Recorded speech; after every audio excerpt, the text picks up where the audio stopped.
In this lecture, we will start implementing the intercepting filter pattern.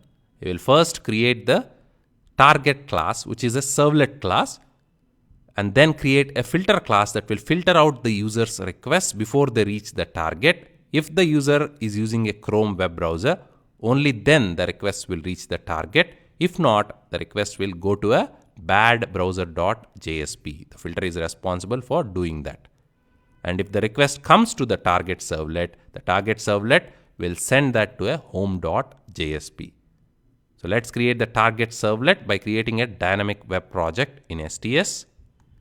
File, new, go to other. If you don't see the dynamic web project option here, go to other and search for dynamic web project, or simply select dynamic web project.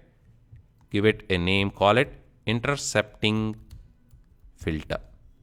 Finish. Java resources. Source is where all the Java code will live. Web content is where all the JSPs will go into. Right click, new servlet.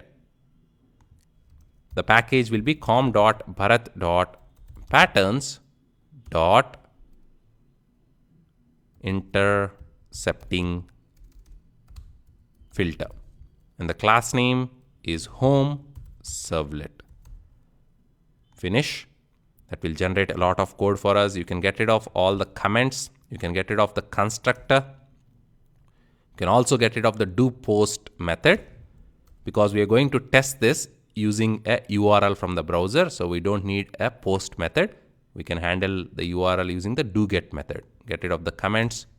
And this servlet is mapped to /home servlet. You can change it if you want to. Let me undo that. Just delete the comments. And also get rid of the body, the default implementation. We will add a simple implementation here. First, we'll take the request, the HTTP servlet request, and set an attribute on it. Request.set attribute, user name, Bob.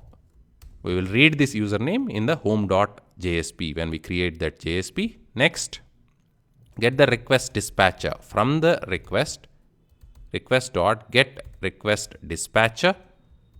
To which page you want to dispatch? It is the home.jsp, which we will be creating in a lecture later on. Hit Control 1, assign statement to a new local variable, call it dispatcher.